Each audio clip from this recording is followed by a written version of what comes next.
Do y'all think that the better team won, or was this just a bad game? They got a cloud hanging over their head. You execute when you're supposed to execute, and we didn't do that.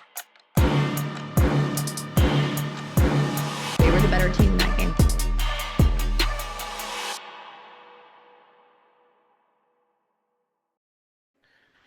Well, there weren't many games last week, but that doesn't mean we didn't have some exciting ones. We have upsets, revenge games, and more to talk about from last week. And we have a special guest on later to talk about all the wild things going on at the University of Arkansas currently. And we'll make our picks for the upcoming slate of games. But first, Matt, how's it going, my friend? I'm doing pretty good. Coming to you live from God's country, East Tennessee today. So things are well. You look outside, it's blue skies and green mountains. Gotta love it. And even better, Wes. I don't know if you know this or not, but it was a great day last week. Taylor Swift's new album came out. Yeah, I heard about it. Life of a Showgirl, and I had the distinct honor of being able to listen to that yesterday on my 6-hour car ride. Oh, okay. And I want it stated unequivocally for the record, and I hope my wife sees this. It's not good. It's very mid. It's dangerous, man. You're mid. I'm sorry. treading Listen, on dangerous ground. If you're a Swiftie and a college football fan, that doesn't really make sense. But listen, it's mid. I'm sorry. Rep is her high water era. I stand by that statement. That's all I'm going to say about it. I love Midnights was a good album, but like Rep, it's like Rep, Midnights, everything else. One of these days, we're going to have a special episode where Matt goes through and critiques each Taylor Swift album, ranks them like the best track off of each one. Like a tier setting. Yeah, we'll do tiers, but it's just Taylor Swift albums. So it's Jesse's probably. It's probably a good thing Jesse's not here because she'd probably be super ticked at me right now. Although she's a Swiftie, so yeah, it's fine. Hey, you want to talk some football? Let's talk some football, man. We're going to talk about some of those games from last week. Always remember, if you ain't first, you're last. All right, let's talk about Kentucky at Georgia. Georgia won this one 35-14. I got the point here. Look, this game wasn't all sunshine and roses, but it was nice to see the team do what they should do against an opponent for a change. So Stockton had a pretty good game. He did have that one pick, but a good day through the air and on the ground. I think the coaches would still like for him to have a little more confidence in the pocket. We noticed that he's still kind of scrambling kind of early, still rushing out of the pocket. But he'll keep maturing as the season goes. So hopefully we'll see some development on that. Good game by Dylan Bell. He had a couple of rushing touchdowns on some specially designed plays by Mike Bobo. Tip the hat. There's some good play calls there, and had some amazing catches too. But Matt, do you have any thoughts on this one? Yeah, I watched a little bit of this one, and I was, UGA obviously took care of business. It's not a huge shock that they did this. If you look at the stat line, they dominated pretty much every aspect of the game. The only thing where they didn't really have a leg up is on fourth down because they were 0 for 1 on it. UGA is going to UGA. Let's be honest here. If you're a Kentucky fan, you're surely you're self-aware enough to know Kentucky's just not that good this year. And, I was a little surprised that Kentucky hung for a while because I think it was 14-7 at the end of the first quarter, right? Or halfway through the second quarter. Yeah, it wasn't like it was relatively close. And I remember thinking, okay, maybe Kentucky can find a way to get this thing. But just UK's offensive woes continue to happen. Like there's just nothing new there, but it's just, when you go 3 for 11 on third down, that's rough. Like you can't can't get your defense off the field. You can't put any points together. It's just a bad time all around. But the nice thing about this is it does set up a pretty big game next week for Auburn. And I'm going to be very curious to see what that game's going to look like because that's a night game in Jordan-Hare. And those games can be a little wonky sometimes, regardless of how Auburn's played. Oh, I know. We'll talk about it some more in a minute, but that Jordan-Hare voodoo's a real thing. It's real. No more sweater vests, but still, I don't know if they need them. We'll see. I was just glad that Georgia kind of took care of business for a change. I mean, too many times we see them just sort of play down to the level, Right. and where you're just, I mean, look at Austin P earlier this year. We're like, Hmm. come on, man. Well, I mean, Um, you knew going halfway into I mean, when you get deep in the second quarter, you knew UGA was probably winning this game. Barring some ridiculous second half right. comeback. I mean, Kentucky was rolled over, played dead. But the real question is, if you're a Kentucky fan, like, how are you feeling right now? Because you can't be feeling, too optimistic. I don't have the stat right in front of me right this second, but Kentucky's 4 losses, 5. I mean, they're not doing so hot when you're talking about top to bottom right now. So, um, I and guess we'll see again, I kind know of. Kentucky's a basketball school, but We'll kind of see what happens when it's Calzada, right? Wasn't he he's their yeah, he was is the there a the quarterback? starter Oh yeah, earlier. that's right. He got But knocked out. he went out with an injury, and obviously Cutter Boley's been starting in his stead. So it'd be interesting to see. I mean, they weren't exactly lighting things up with Calzada before, but it'd be interesting to see if they kind of improve a little bit if he's able to return. So let's move to Vanderbilt at Alabama. Bama winning this one 30-14. I was the only one to pick Bama. I say only one. Jessie is on vacation and she was unable to put in her picks this week. So sadly, It's she does. 50-50 shot favors Yeah, me. exactly. But okay, so obviously in this one there was some bad juju from the get-go with Pavia practicing the victory Oh formation no, before the Diego, game what are you even doing, baby? Don't started. do that. I mean, Bama's they've had their struggles, but why give them a reason to get fired up, Yeah, right? but he had bulletin board material over the summer. Like Yeah. that cat's mouth Didn't talks a he? Yeah, lot. he didn't he also say that if we play our game, it won't even be close or something Yeah, like that, he something to did that say effect. that, and it's just Yeah, I appreciate the confidence, but at the same time, why motivate the other team for free? It seemed to me like Vanderbilt didn't really play their style of football or what we've seen them play. Pavia even said that in the post-game press conference. Some of the passes that I saw him throw, especially his interception near the end, it looked like he was just trying to fire it in there, force passes into tight windows, and it just didn't work out. So on the other side, it's like a Vandy's la Brett Favre. Just yeah, let me right. shoot it in there. Right. Let's just fit the ball in there somehow. But on the other side, Vandy struggled on defense with Ty Simpson passing for 340 yards and Jam Miller rushing for 136 yards. Obviously, this loss is going to sting for Vandy, but I think a humble Diego Pavia might be more dangerous in my opinion. And take Mhm. that intensity and focus it instead of on being cocky, on just putting it forth the best effort. And I think the sky's the limit for Vandy for that. What are your thoughts on this one? Well, the final score in this looked a little bit closer than it really was. It was really 23-14, but then you had that score right there at the tail end. Bama took care of it. Like I said, Diego's just giving them free bulletin board material. Don't need to be doing that. They did. They showed I think it was either right before that game or right during halftime. They showed a little blurb about him and how coming out of high school, like nobody wanted him, and he went to like Arizona Hmm. Technical College or something like. I just all that stuff, and I'm just like you're coming from pretty humble beginnings. Like just hold on to it. Man, he comes off really cocky, and I say that as a Tennessee fan whose baseball team is known for being exceptionally cocky. But I'm well aware that they can do that. The problem is that Tennessee has a habit of backing that up baseball wise. Diego didn't pack it up here.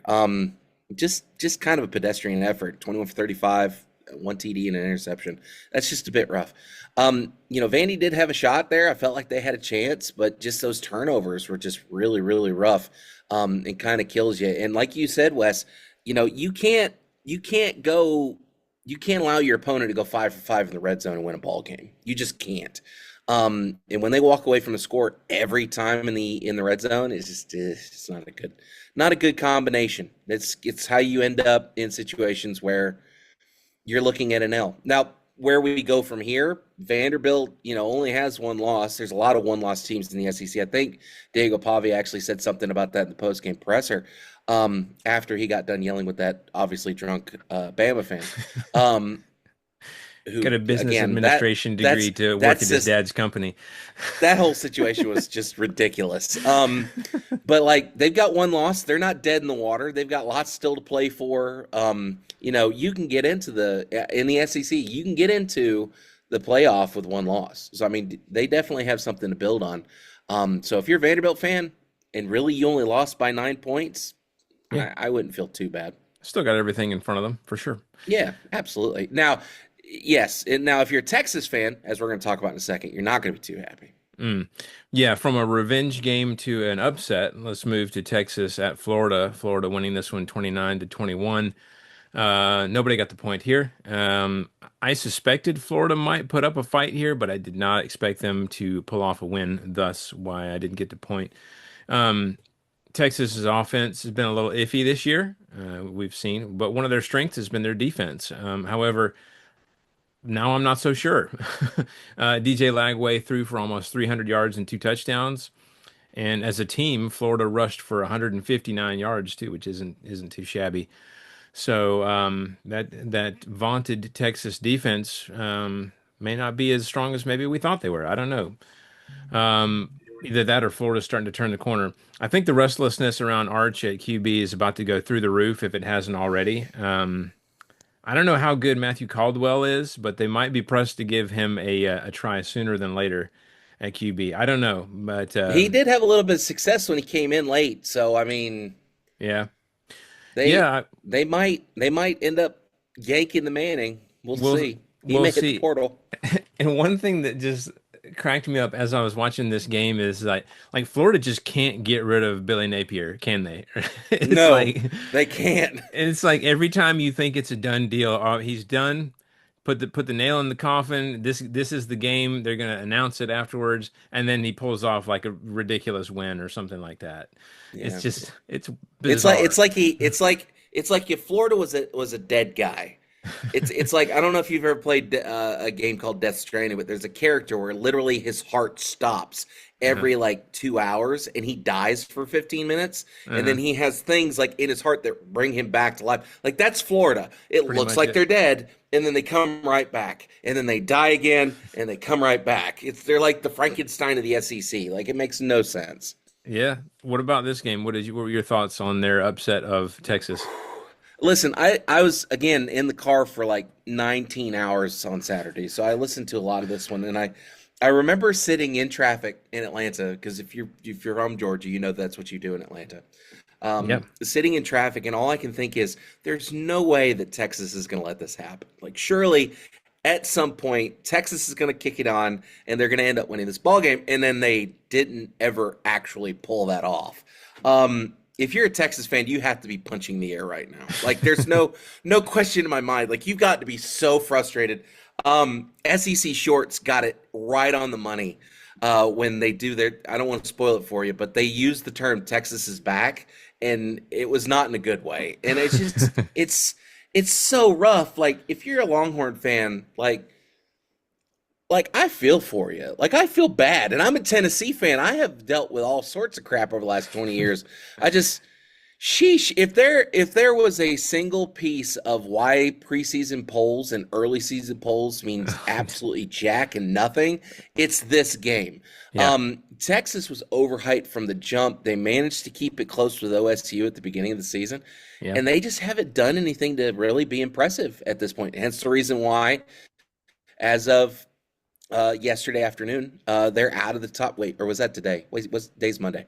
Yesterday afternoon, they're out of the top 25. They're like, I think I read that they're like the first number one team preseason to go from number one to unranked in like since like I think 2012 USC, and 2012 USC did that in 12 weeks. Texas did it in 5. So Yikes. that's a bad look. That's a really bad look. Swamp's a really hard place to win ball games. I'm not really looking forward to Tennessee going down there later this year. I'm hoping maybe the vibes will be off by then. But Texas definitely learned that the hard way. Arch had a pretty rough day. I mean, he 16 for 29 for 2 TDs, and then he threw 2 really rough picks. It's just he's a sophomore, and I want to say we need to cut him some slack, but at the same time, it's like Wes. You'll as a Star Wars fan, you'll appreciate this. Mm-hmm. Look at the new trilogy. Okay. The first movie in the new trilogy was pretty good. It was good. We really liked the first one. The second one, it's a little bit of a step down. And then the third one was just a steaming pile of you know what. That's the Mannings. Peyton, fantastic, good, great, lovely, awesome, fantastic stuff. Eli, pretty good. Never really, I mean, he did good stuff. And then you get to Arch, and you're just like, why are we still paying attention to this? It's just, I know that's a really loose connection, but you get Kind my of like the point. new Like, trilogy for what it's worth, but we're not, listen, we're not going to start up with that, okay? We're not starting with that. We all know that the new trilogy is unadulterated garbage, but I that's will beside the say point. that the somehow Palpatine returned is a little disappointing. We need some Oh more no, explanation, but no, this no. is We not a Star don't Wars need no, no. podcast. Palpatine should have stayed dead. Period. Point blank. End of story. Keep his rear end on the exploded Death Star. We don't It's need the him it's in the back old in the Flash narrative. Gordon Ming never dies type of Oh my thing, I God. guess. Anyhow, so listen, Arch is a sophomore, okay? Like Yeah. I know he has not done anything to really impress us, but again, he's a sophomore. Maybe I'm just because I mean, look around the conference. Gunnar Stockton's a senior, correct? No. Junior? Yeah, I think He's he's a a junior? junior. Yeah. Junior. So Things are yeah. he has a couple years under his belt. Aguilar is also an upperclassman. When you start looking around some of the other quarterbacks that are having successful seasons, like you got to give them some time. You can't throw the kids to the wolves and say, "All right, go."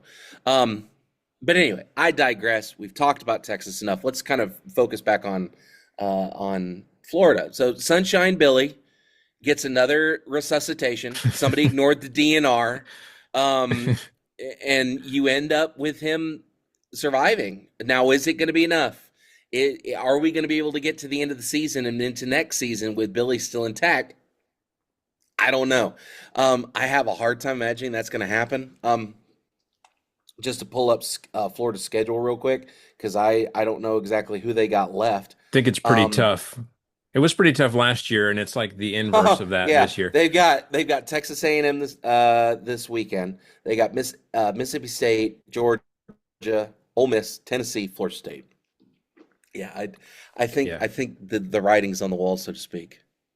Yeah. You talked about Atlanta construction. I got well acquainted with Atlanta construction this weekend as well. My favorite part of Atlanta construction is when you see them pouring the new asphalt and when they've resurfaced it, and that surface looks exactly like the existing surface that you're driving on.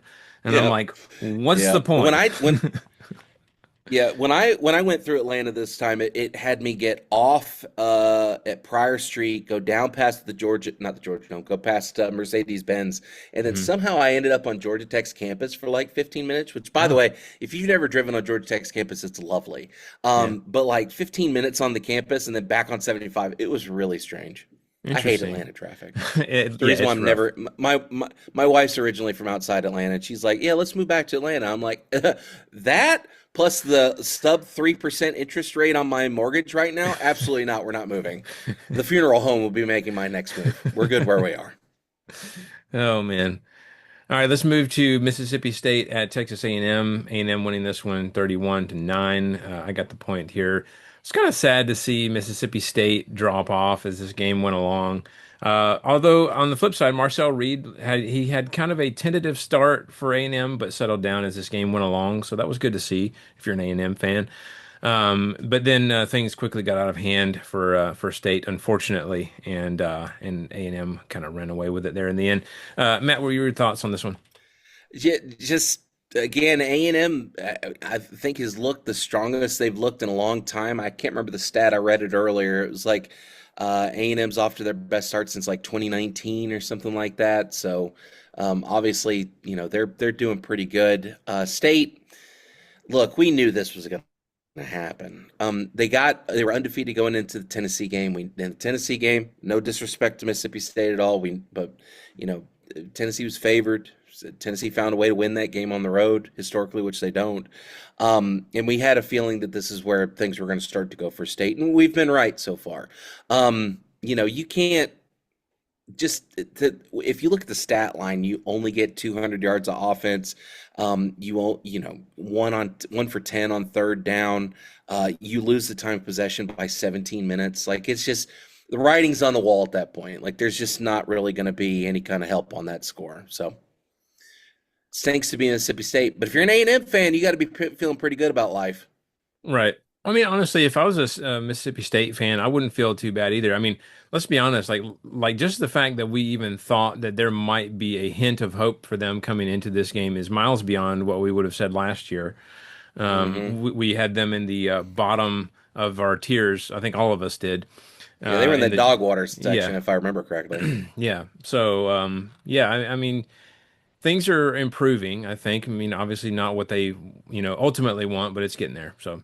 The only other game that happened last week was Kent State at Oklahoma. Oklahoma won this one 44-0. I got the point here. I have nothing to say. This is what was expected. Matt, do you have anything? Listen, if your mascot's the Golden Flashes, just go ahead and take the EL. You've already got it. Yeah. One other thing to note here is obviously John Mateer did not play in this game. Wasn't needed, obviously. More to follow on that. We will we still don't know if he's going to play this upcoming week, so more to follow on that. Pick'em standings. Jesse has 23. I've got 21. Matt has 17. So I'm going to What try. does that say? Hold on a minute. How in the absolute hell does Jessie still have the lead when she wasn't even here for a week? She had quite a lead on us, my friend. Oh, Lee. She needs to take another vacation the next 2 weeks and let us catch back up. We're going to We at try to least get her picks in before the games start this weekend, but I sent her. she was too busy sunning herself on the beach in Italy, man. I sent her the list of games this weekend, and I think she's going to try to get me a list of her picks, but we'll see. She responded in Italian with "new phone, who dis?" Who dis? Helmet stickers, Matt. Who are your helmet sticker recipients for last week? I listen. I'm gonna have to hand out a lot of them today. Okay, you ready for this? First off, Ty Simpson, again, fantastic performance out of him. 22 for 31, 22 out of 31, 340 yards of offense, 2 TDs in that game. Ty Simpson is a beast when he gets an opportunity. I really hope he doesn't play like that when Tennessee plays Bama in a couple weeks, because if he does, that's going to be bad. And then you know what? I'm gonna give out helmet stickers to the whole damn Florida team. Every single one of them. Every one of them boys gets a helmet sticker from the old forts, and let me tell you why. Florida is in a situation right now where it would be so simple, so easy to just roll over, play dead. You kind of know. We already have discussed it. Everybody knows Sunshine Billy's probably on his way out. There's a good chance that he won't be in Gainesville come December, well, January. But it's just, it would be real simple to go, yeah, we're playing Texas. They're a top 5 team or top 20 team. We're just gonna roll over and play dead. And they didn't. They came out and they punched Texas straight in the face, and they were scrappy the whole daggum game. Even when Texas started to roar back in the third and fourth quarter. And you thought, oh, here it comes. Texas is about to find a way to survive this. They held strong. So, and again, I say that as a Tennessee fan. I don't have good things to say about the University of Florida in any way, shape, or form. But they do get helmet stickers from me this week. It's a noble thing you just did. So I know. I'm being magnanimous here. There's your vocab word of the day, Wes. there you go. What about you? Who you got? Dylan Bell, call me a homer, but he had 2 rushing touchdowns and some amazing receptions. The stats yardage wise weren't incredibly impressive, but just the big situations that he came through in, it seemed like every time you turn around, it was like making a great catch. So super impressed with his performance. And then Jaden Baugh for Florida in that game rushed for 107 yards and a touchdown on 27 carries. 27 carries, that's a workhorse right there. So Yeah, he's kudos putting in that to- work. Yeah, props to Jaden Baugh and the whole Florida team there. So I really wanted to give a helmet sticker to Miller from Bama too, but Jim Miller, I yeah, decided he had a great game too. he had a great game as well. So, but I feel like Ty Simpson had a little bit better game. Yeah, yep. All right. Well, that does it for last week's games. Now we have a special guest on our show, Porter Hayes of the Hog Talk, and let's go ahead and get into that interview. Well, obviously, there's a lot going on at the University of Arkansas these days, and so our guest today just made sense to have on the show. And we're privileged to be joined once again by Porter Hayes of the Hog Talk podcast. I think at the third appearance, you've earned the title friend of the show, right? Yeah, like So, that. Porter, welcome. What's going on? Oh, a lot. So it's one of those things that's how it ties into us playing Tennessee this week, and then all the fumbling I'll say fumblings going on with Arkansas. And it's weird. Before we kind of get into it, we could almost have the same conversation we had last year on my thoughts about Pittman and all this stuff, how we seen the direction of this program going. And we finally seen it come to a head when they played Notre Dame. So Right. now we're Yeah. on back to 15 years ago, with Bobby Petrino coming back. So Right. Oh man. Yeah. We talked about that, the full Was it circle. that long ago? I felt like it was only like 6, maybe 7 years ago. It's been, 2010, was it 2011. 2010? Holy Man, yeah. cow. It's been a Yeah. lot happened since Whew. then. A lot of coaches will have to get into that too. But obviously, I mean, there were rumblings of Sam Pittman being fired. That's been going on for a little while. It's a little rough for us to hear. We kind of have a soft spot in our hearts for Sam Pittman. Obviously, being a Mhm. Georgia fan, I really loved his time at Georgia, the O-line coach and all that good stuff. But what would you say was like the last straw for Arkansas, where they were like, all right, we just can't do this anymore? It absolutely was the Notre Dame game.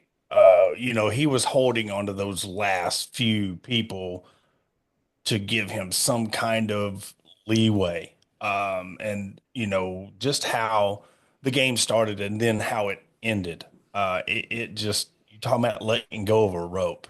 It was sad. It's like you knew. I even said it last time I was on last year. I didn't see the direction of this program moving forward to that next level with Sam Pittman as the head coach. And we caught a lot of heat for it, and not saying that, hey, look at me, I told you so. It's just, he is a likable guy, and you see with your ties at Georgia, the ties at Tennessee, there's a lot of people that are respected to him as a coordinator or offensive line coach. So when you're watching the third, fourth quarter, it was a sad movie. You knew the ending, but it still was sad to watch, and you felt bad for him, but you know, things moving forward now, having that bye week to prep for these final 7 games, you're not setting up the program as a whole for failure, opposed to you let this thing ride out, the dumpster fire just roll down the Arkansas River, and now you're scraping it. We can get into it here in a little bit. Are we going to be looking for a new athletic director? And now we're looking for a new head coach and staff, players, transfer window. There's a lot to think about. So I think the timing was perfect, but yeah, it was definitely that Notre Dame game that really sealed the deal for him. Right. Well, I think you kind of just hit on something. You talked about being set up for failure. And obviously, AD Hunter Yurachek recently admitted that Sam Pittman did not have the resources for success and to set him up. Naturally, a lot of people pointed out that he might be the one to blame for that, right? Like, what are your thoughts on that? Absolutely 100%. Me and Adam, we've had our feelings about hot seat, and Hunter Yurachek's hot seat to us should be just as hot as Sam Pittman's. You were the very first college to have a collective. And now, as breaking news is coming out last week now with this blueprint stuff, did they just get fleeced by this third party company? You don't have a name for your stadium.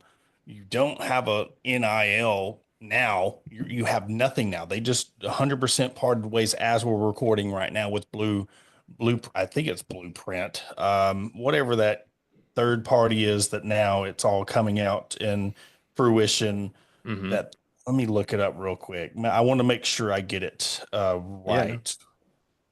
A little Yeah, breaking it news is here on the Blueprint. Yeah, podcast. it's Yeah, break Blueprint. it. So, Okay. you know, it's one of those things that yes, you're a fundraiser. This is your job. And if you can't, one, in Arkansas where there's no other major college, you can't even get the money to get somebody to put their name on your stadium. Then with the NIL, where's this money go? Then we had a raffle. I don't know where this was at the last time we talked, but local casino in Arkansas was going to put in a 50-50 raffle. Half the proceeds went to an NIL fund, the other half went to a fan. Well, Hunter Yurachek they didn't want it because the neighboring casino in the state has our University of Arkansas ties. They got into this war with Oaklawn and Bet Saracen, and then they came out with the Razorback raffle. First one did great, but the caveat is half of it went to the foundation, not the NIL, which is two separate entities, and half of it went to a fan. And Mm. then we're looking at is these people that are winning the raffle part of the foundation? We love to be Ooh. petty. We love to have these conspiracy theories.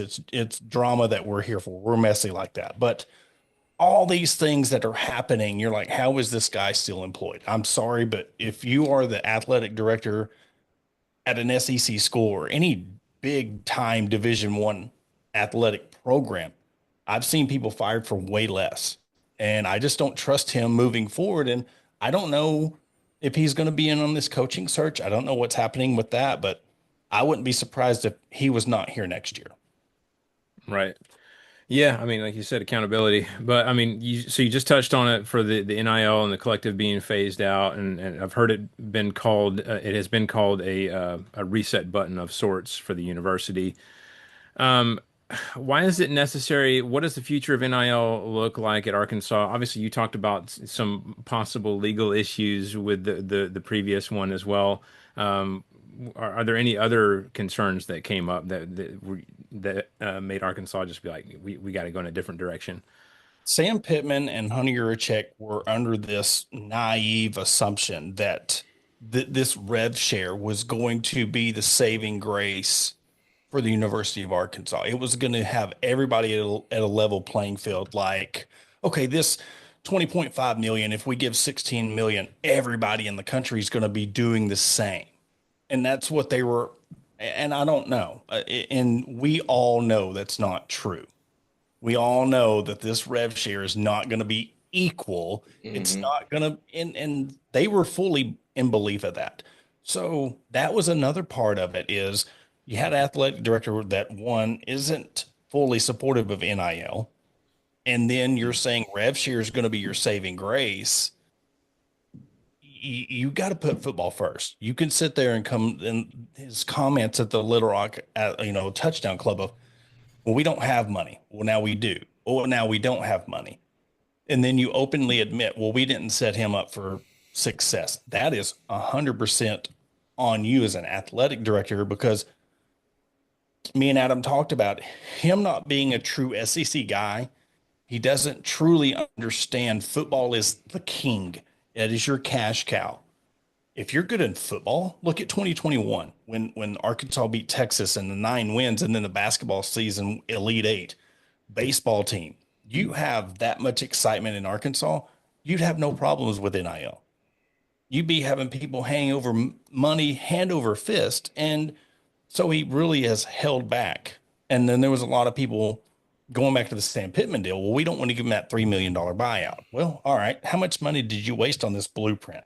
How much money have you let go by not having a name on your stadium? So a Mm, lot of yeah. layers to this that has been a very touchy subject that is now coming out that it's not looking good for Hunter Yurachek.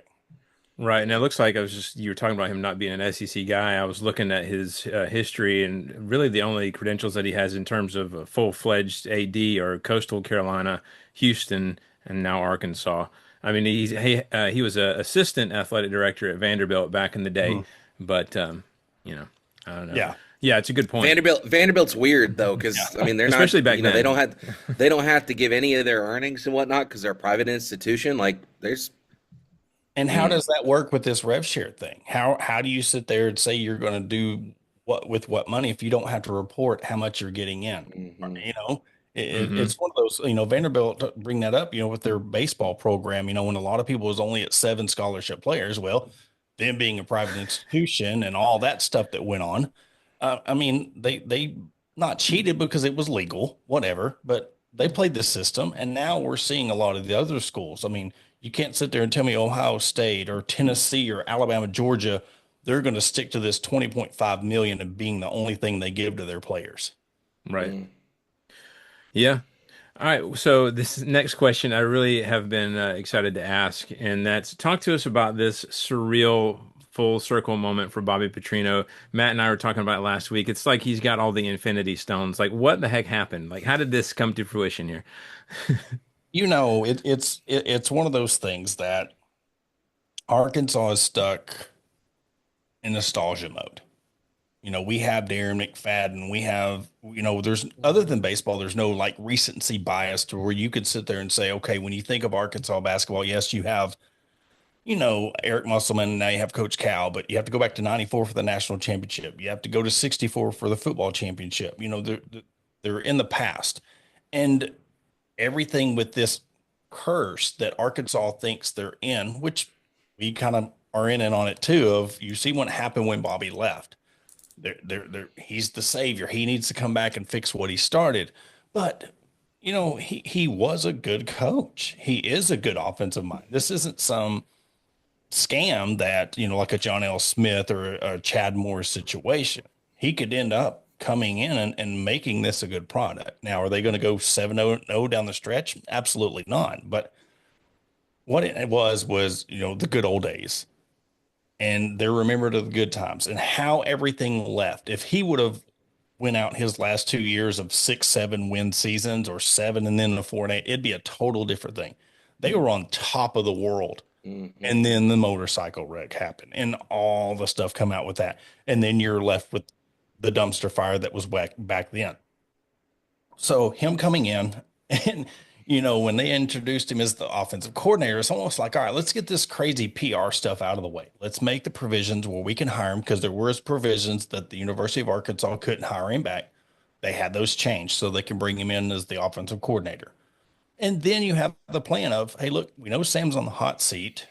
If this doesn't work out, we have a great fallback system of, we know the fans are going to get behind him.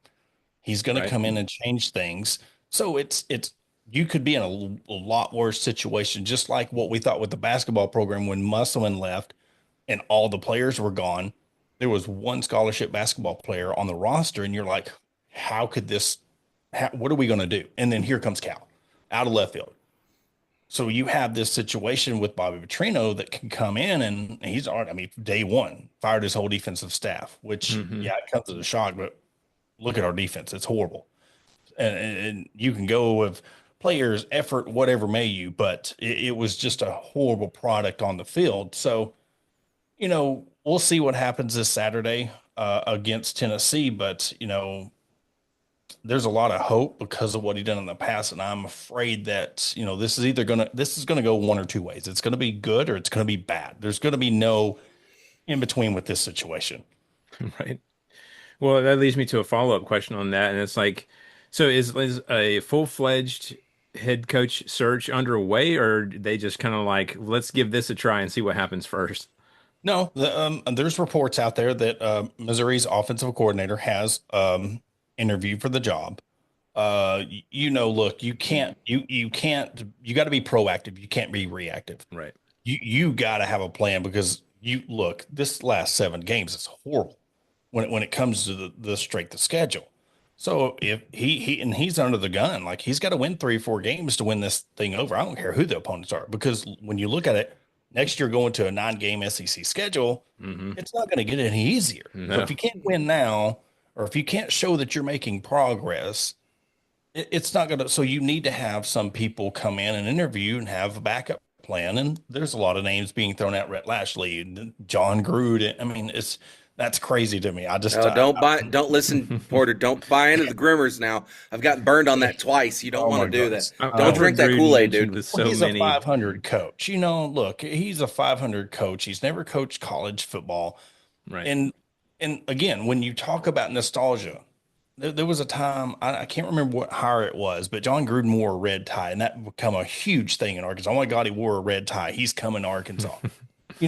So they're stuck in, this guy opens up TikTok boxes and, oh, look at all this swag Arkansas is giving me. It's all PR. And guess what? You don't think John Gruden would come here for a $6 million a year retirement check? You gave it to John L. Smith. You gave it to Chad Morris. You give it to Sam Pittman, because Sam Pittman was on the assumption he was going to come in and try to make this work out and then ride off into the sunset. But you can't, it's too big of a gamble. Unless John Gruden took a discount and he promised he was going to bring in some killer OCs like LSU did back in 19. Right. All or nothing, went all in for 1 year of a national championship with Edo, Brady, and Aranda. You've seen what happened there. So that's what it would take but I don't trust that would happen.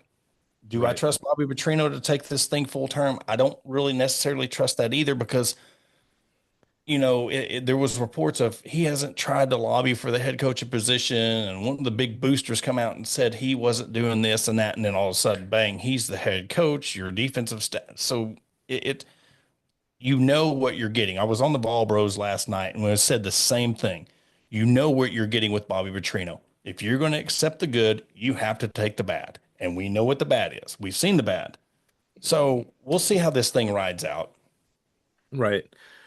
Now, in terms of like on the field, like what are some positives? What do you like about the team this year? What can they build on moving forward?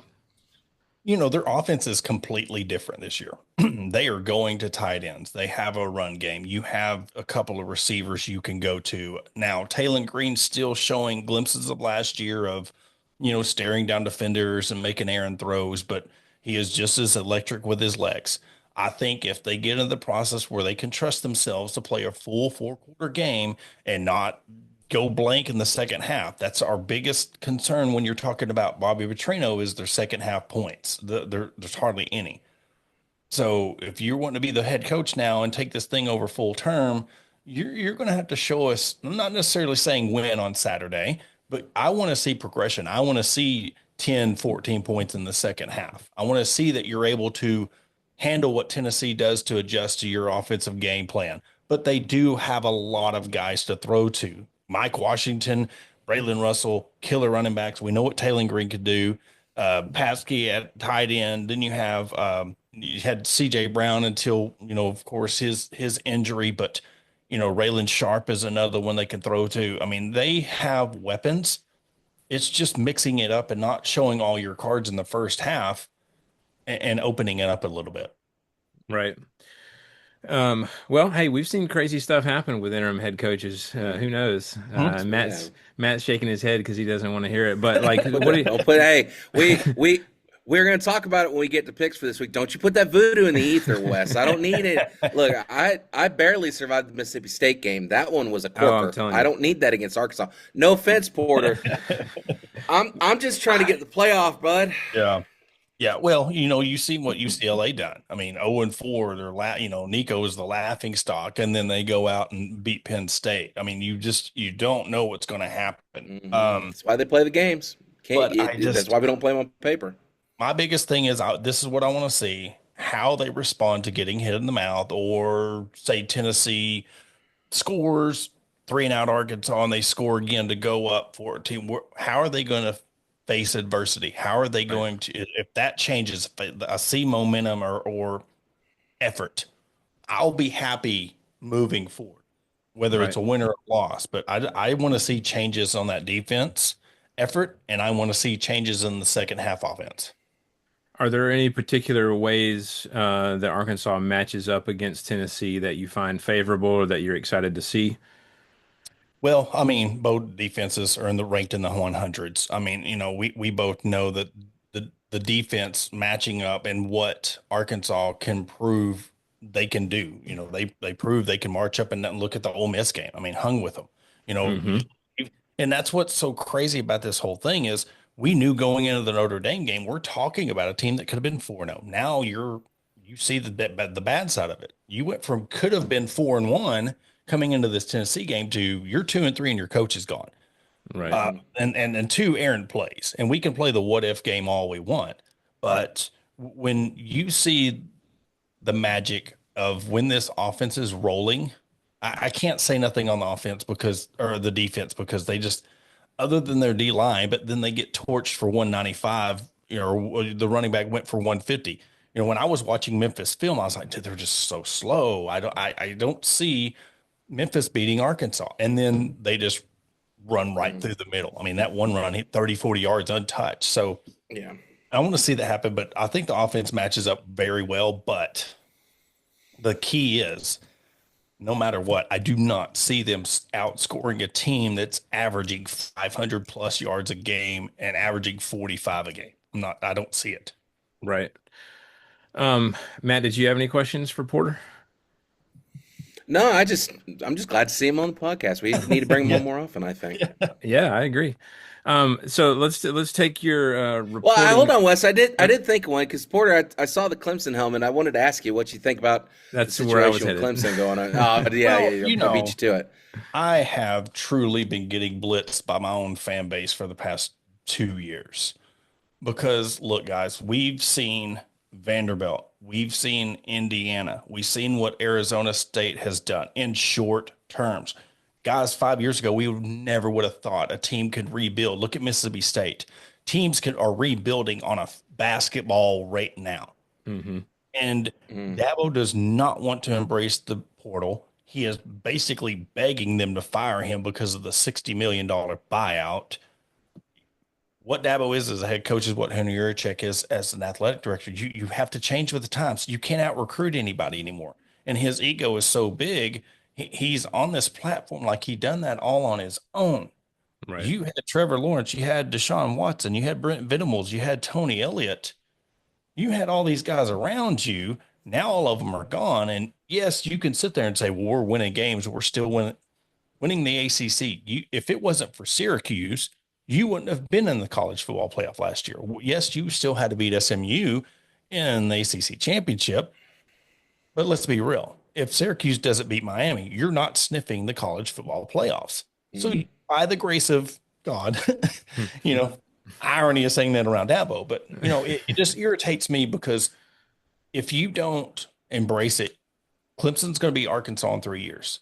You're going to be left behind. We do not know what's going to happen with the landscape of college football in the next 5 years. What Right. if they do form this big 32 team Oh power Lord, conference? we'll never get through an episode if they do that. It's That's one of the right. things, but you got to look at from the program of if you're not embracing, you're going to be in the bottom 10, 15 teams.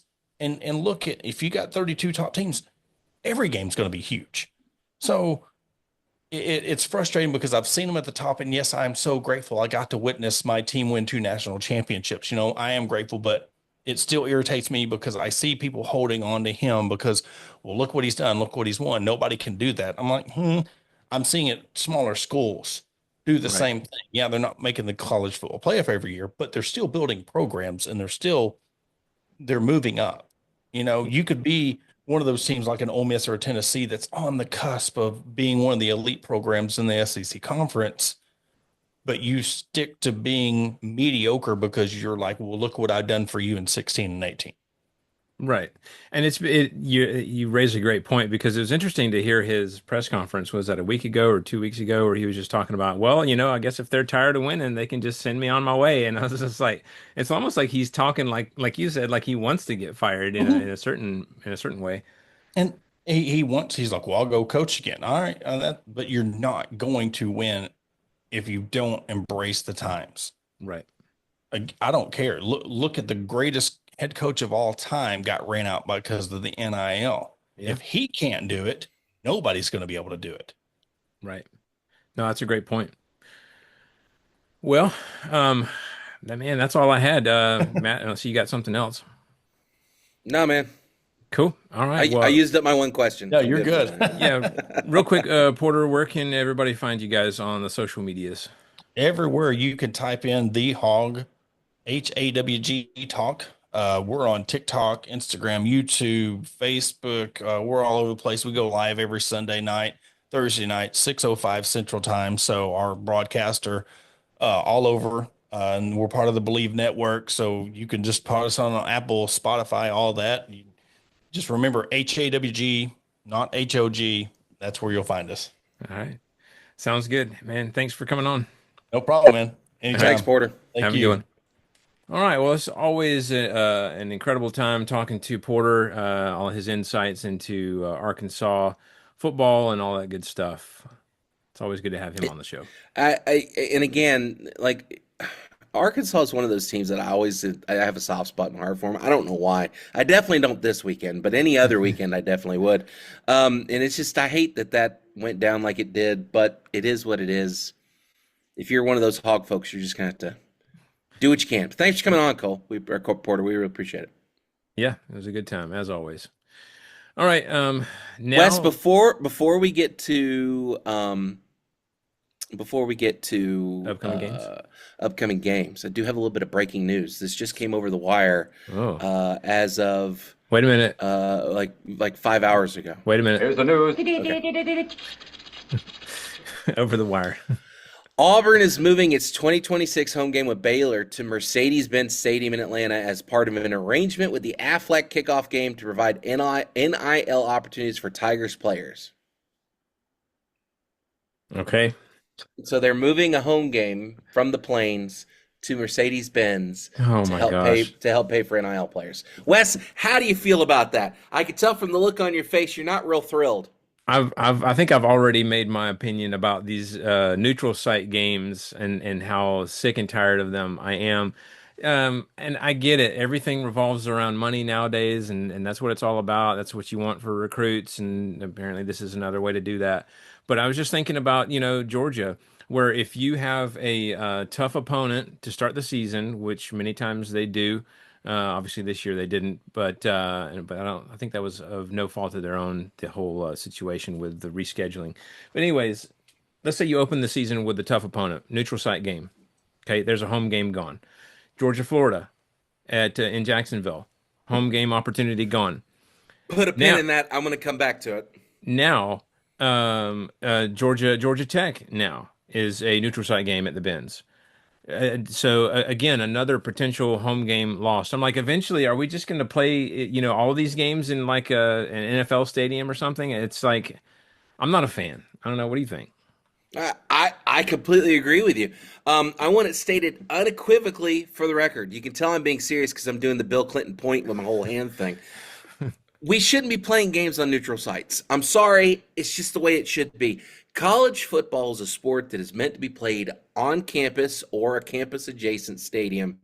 The whole point, the entire thing is built around these giant cathedrals for football. Yeah. By taking them out of these settings, like look behind me in West. This is a fantastic setting for a sporting event. Yeah. Like, why do you want to take it from this to the Benz? And now, no disrespect to the Benz. I love the Benz. I've been to the Benz a couple times. It's a fantastic venue for sports. But why are we playing college games in neutral sites? They shouldn't be happening. The only neutral site games that should be happening is if they're happening at the Rose Bowl, or if they're happening at Legion Field in Birmingham, or some ridiculous, like there has to be a historical connection with it. Again, there's Right. so much history that we miss out on when you move these games off of campus. There's so much pageantry, not to plug our own podcast.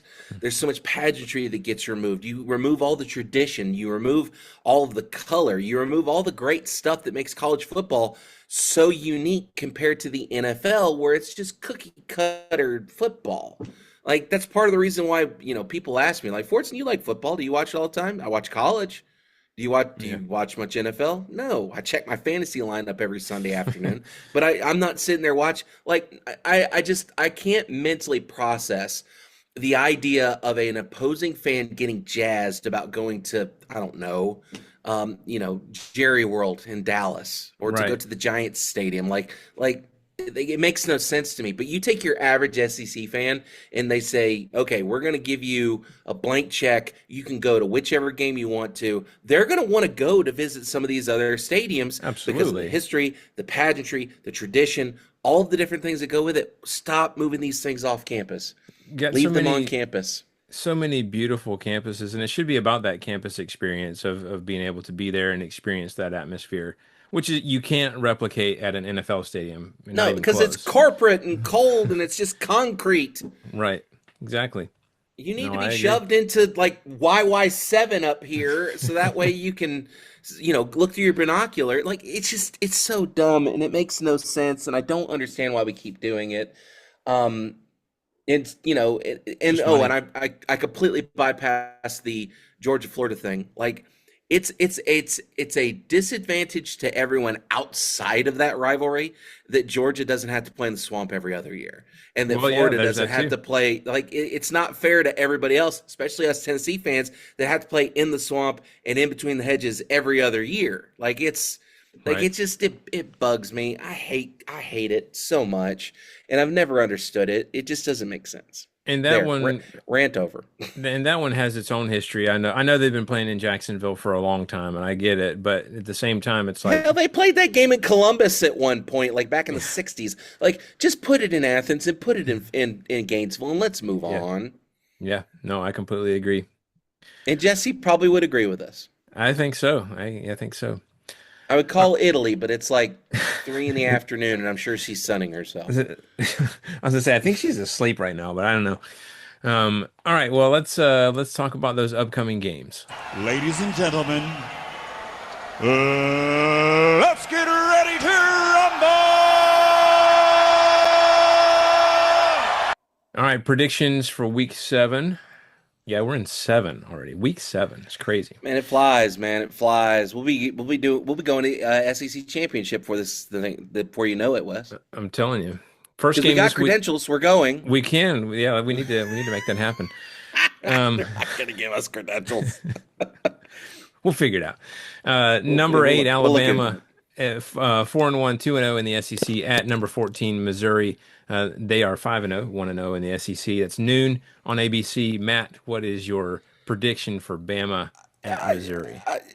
Oh man, listen. This is a toughie for me because I feel like Alabama's shown me things that make me not so confident to pick them.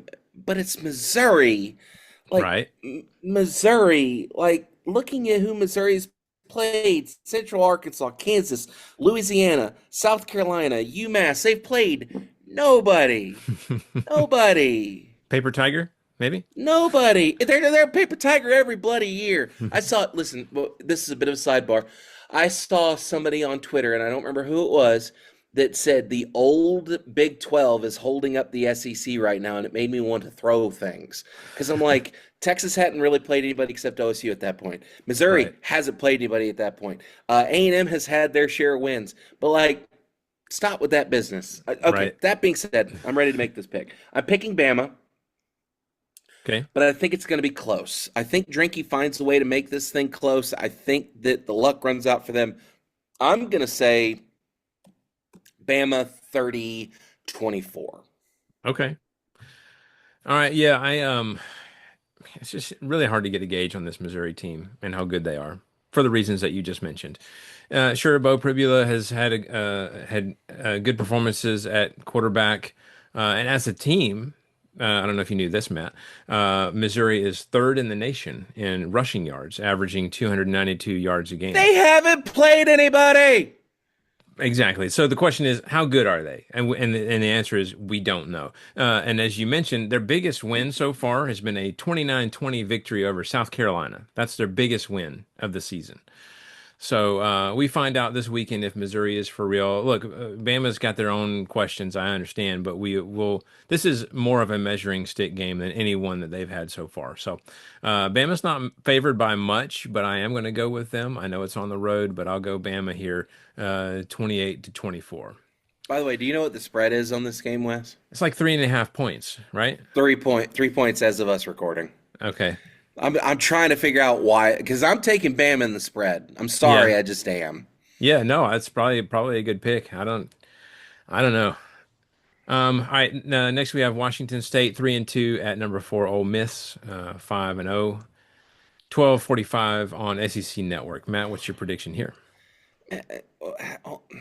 Washington State's 3-2. They lost to undefeated North Texas, and they lost to Washington, who's 4-1. And they got nuked by both of those teams. Yeah, I'm sorry. Lane's going to be just fine here. I'm going to pick Ole Miss. I'm going to say 45-23. All right. Yeah. I think Ole Miss is like a 33.5 point favorite in this one. So, I'm 32 and going. a half. It came down a half point. Okay, it came down. Or full I'm point. going Ole Miss here, 41-10. I keep wanting to say, all right, Jesse. That's just my normal mode. Nope, Jesse's not here. But yeah, we'll get picks from her. Next is number 6, Oklahoma, 5-0, 1-0 in the SEC at Texas. Lost in all the madness of this week and Arkansas firing their head coach and all this other mess that's going on. We have the Red River rivalry. Shootout. At Texas, It's a shootout. three and It's a two. proper shootout. Yeah, A proper shootout with proper men. The whole nine. 0-1 in the Red SEC. River rivalry people. The people that call it the Red River rivalry people are the same people that photoshopped the guns out of James Bond's hand on the man. Amazon uploads. Because shut up, play the game. Brutal.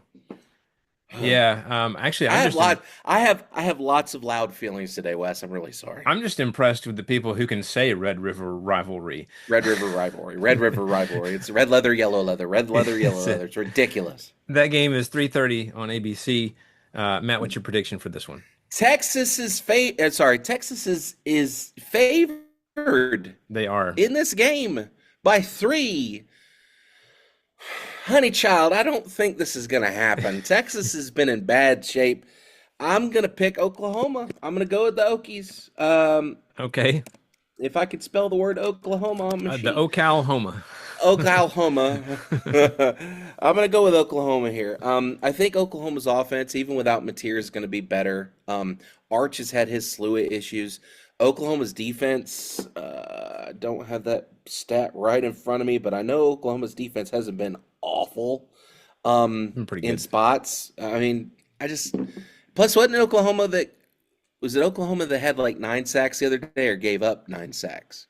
Which was it? I don't remember. I think they had quite a few. I think they set when they played Auburn, they set the record. A school record. So they can get to the quarterback. And Arch is already having issues reading defenses. I like Oklahoma here. I'm going to go with Oklahoma. You know what? I'm going to go crazy. I'm going to say 38-20. 38-20 Oklahoma. Man, okay. I think so Oklahoma has them a day. Not just Oklahoma, but in a big win. Big win. Okay. I don't think Texas is that good. You know, if I think Texas was overhyped from the jump. And I don't. No doubt. And again, the Texas fans are so pissed right now. I think Texas was overhyped from the jump. I think all the Warby Parker money got to Arch, and all of a sudden Archie's like the biggest, greatest thing ever, even though he's slightly unproven. And Sarkisian has struggled to make smart play calls in certain situations. You know what? I'm going to back it off a little bit. Okay. All right. Okay. I'll tell you what. Talk yourself out of it somehow. I have talked myself out of it. I'm not going to say 38-20. I'm going to say 38-24. How's that 24. sound? I think that sounds about. It's a little more tame, I suppose. 2 scores. 2 scores. You know, if this Arkansas news wasn't so wild, we might have had to get Brady and Cody back on the show again because you know Oklahoma is just itching for retribution in this one. Especially with what they've seen from Texas this year. I hate to make my pick so conditional on John Mateer's health in this one, but I mean, let's be honest, he's a big factor. I think Florida's defense kind of reminds me of Oklahoma's hard-hitting defense a little bit, and so I don't think it gets any easier for Texas this weekend. If it had been any other game, I would say Texas kind of rights the ship after last week's performance, but Oklahoma is going to bring something extra for this game. I mean, as both teams do in this rivalry for sure. As you mentioned, Texas is a slight favorite in this one, but I'm going with the upset here in a rather low scoring game, I think. I'm going OU 21-17. So I'm not mad at that pick, Wes. I'm not mad at that pick. Should be a good one. All right, next is Arkansas 2-3, 0-1 in the SEC at number 12 Tennessee, 4-1, 1-1 in the SEC. That's 4:15 on the SEC network. Matt, what is your pick for this one? I think Tennessee's just got too many weapons. I think offensively they're able to do too much. Plus Arkansas has had its struggles with being able to finish out games. I think it'll be close going in to the third quarter. I think going into the half, this game may be, I don't know, like 20, 24, 14, 24, 10. Like it'll be relatively close. But I think Tennessee's got too many weapons. I think if we play smart, running games there, I think Tennessee can find a way to win this thing pretty big. So I like Tennessee here, 42-24. Not so fast, my friend. Oh, this could be one of those games that's got a crazy feel. I mean, Arkansas, it has trap written all over it. It doesn't and also Arkansas's interim head coach, and it's Bobby freaking Petrino. All bets are off with that. So, but I kind of say that in jest. I think Arkansas gives Tennessee a scare in this one, at least for a portion of the game. But I think the Vols are able to kind of get the win at home, kind of pull ahead maybe at the end. I'm going UT here, 35-21. So, next Not is mad at that Florida. pick. Huh? I'm not mad at that pick. Next is Florida, 2-3, 1-1 in the SEC at number 5, Texas A&M, 5-0, 2-0 in the SEC. That's 7 p.m. on ESPN. Matt, what's your pick here? I keep going like a little ham with these picks today because I'm like maybe it's just my blood pressure's up. Maybe that's what it is. I'm not sure. Listen, Florida had a big win last weekend, but anytime after you get a big win, you got to worry about that hangover. That's right. And I think the hangover is coming with this. Plus, it's at A&M. It's at night. It's not a good combination for Florida. I like Texas A&M here, 38-14. Yeah, that's probably a good pick. I think Florida's pumped and maybe experiences a little deflation here against the Aggies at Kyle Field, which you've already alluded to. I like the way Marcel Reed turned things up in the second half last week. I think he kind of carries that energy into this game. I'm going A&M here, 28-21. All right, and then next is, and we talked about this game a little bit earlier. Number 10, Georgia, 4-1, 2-1 in the SEC at Auburn, 3-2, 0-2 in the SEC. That's 7:30 on ABC. Matt, what's your prediction for this one? The Deep Wes, South's oldest rivalry. I'm really, really sorry here, Wes. Oh no! I think this is our upset special. Oh man, he's doing it. I think that Auburn, historically speaking, has some weird stuff that happens in Jordan Hare at night. By the way, why is it Jordan and not Jordan? Someone has to explain that to me. Jordan Hare at night's a weird place. If you don't believe me, ask any Alabama fan. Ask any Georgia fan. Georgia's had run into their own fair share of problems at Jordan Hare at night. I think that this is a situation where Georgia got through with Kentucky. They survived against Tennessee. I just have the sneaking suspicion this is a trap game for them. This is something that's going to be a little bit of a letdown. So I'm picking Auburn. I'm saying Auburn wins this thing 28-24. I'm thinking late, like 2-minute drill touchdown, something like that. I think that's. I mean, I'm not mad at that. I think that's pretty accurate, probably. I think obviously Auburn fans were excited about the kick six, but I think a fandom that might have been just a little bit, almost as excited are Georgia fans. Not necessarily because they hate Alabama, although I'm sure some of them do, but because it made people forget the prayer at Jordan Hare, which happened a few weeks prior to that, which was its whole thing. But obviously the kick six was a little bit more bizarre and kind of made everybody forget that. I don't know. So look, Auburn at home is tough. Apparently the experts don't have a whole lot of confidence in Georgia or their defense. And honestly, why should they? I mean, if they've watched these last couple games, Georgia's given up like a total of, I think it's like 40-something points in the first half in the last two games combined. We can't start slow on defense like we have in the past couple games. It can't happen. Auburn's got a great defense, so we're going to need Bobo to bring his A game with some misdirection, something to get that aggressive defense hesitating a little bit. So now, look, I'm not saying Auburn has a potent offense, but we definitely can't mess around on defense against them as we have in the past few games. Not super confident in this game, but I'm going to go Georgia here, 28-24. I do like that team and their resilience that they've shown in these past couple games. Even in the loss, against Bama, they showed that they can get down early and not give up. So we'll see what happens. Just real quick, Wes, a stat that you need to keep an eye on for this game: UGA has more turnovers than Auburn does. UGA has 6 turnovers on the season. UGA has 6 turnovers on the season.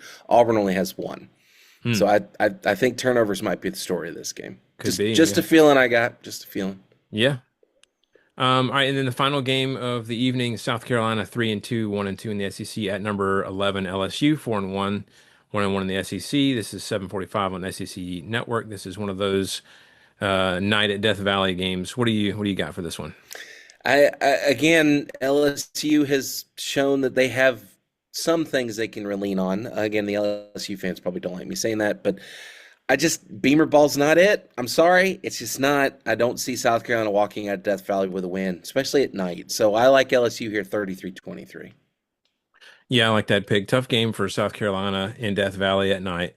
LSU is going to have to figure out how to run the ball, though. We talked about that in the past few weeks. I don't think this is a runaway for the Tigers. I don't really like how either of these offenses match up against the defenses, if we're being honest. I think there's going to be some scoring, but nothing too crazy. I'm going to go LSU here 27-17. Well, that does it for all the upcoming games. Yeah, we'll see what happens. If you enjoyed this episode and you would like to contact us, please email us at pigskinsandpageantry@gmail.com. We are at Pigskins and Pageantry on TikTok, Instagram, and Facebook. We are at PPSEC Podcast on Twitter. And we are available for download on all the major platforms. So check us out wherever you get your podcasts. If you enjoyed the show, please subscribe and review 5 stars. We'd love that. Increase our visibility and increase our chances of having more interaction with wonderful people like yourselves. Until next time, this is Wes. We're going into enemy territory this weekend, but go Dogs.